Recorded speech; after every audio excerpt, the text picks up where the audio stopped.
आपण पाहत आहात युवाग्राम 24 न्यूज. सडेतोड बातम्या म्हणजे फक्त युवाग्राम न्यूज नेटवर्क. कुंभकर्णाची झोप सांगली जिल्हा क्रीडा अधिकारी सोडणार का अशी अवस्था झाली आहे. सांगली जिल्ह्यामध्ये क्रीडा संकुल हे एकच असून ते भव्य आणि दिव्य बांधले गेले. माजी पालकमंत्री स्वर्गीय पतंगराव कदम आणि माजी मंत्री स्वर्गीय मदनभाऊ पाटील यांच्या प्रयत्नाने सांगलीला भव्य क्रीडा संकुल बांधले गेले. बऱ्याचशा सुविधांनी ते सुसज्ज असे क्रीडा संकुलन उभं केले. त्यामुळे राष्ट्रीय स्तरावरील खेळाडू सांगलीमध्ये तयार होतील अशी दोघांचीही अपेक्षा होती.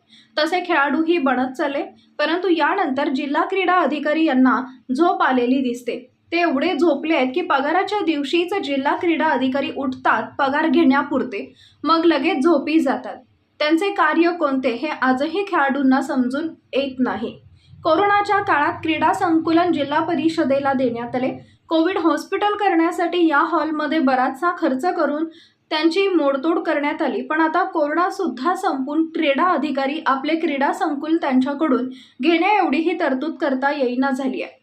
बॅडमिंटन हॉल आणि त्यावर झालेला करोडो रुपये खर्च हे सरकारी खर्चातून असल्यामुळे जिल्हा क्रीडा जिल्हाधिकारी यांना त्यांची झळ पोचत नाही. भरती चालू झाली आणि मुलामुलींची खूप सारी सकाळी वर्दळ या ग्राउंड परिसरात होऊ लागली. या ग्राउंडवर कोणतीही सुविधा नाही. सगळ्यात लाजिरवाणी गोष्ट आहे की क्रीडा संकुलनमध्ये शौचालयामध्ये पाणी नाही आणि त्या ठिकाणी स्वच्छता नाही. ग्राउंडवरचे गवत काढलेले नाही. त्यामुळे क्रीडाप्रेमी खेळाडू नाराज आहेत. तर जिल्हा क्रीडा अधिकाऱ्यांची चौकशीची मागणी करत आहेत. त्यामुळे आता तर जिल्हा क्रीडा अधिकारी जागे होणार का? त्यांना त्यांची कामं दिसणार का? असे अनेक प्रश्न उपस्थित होत आहेत.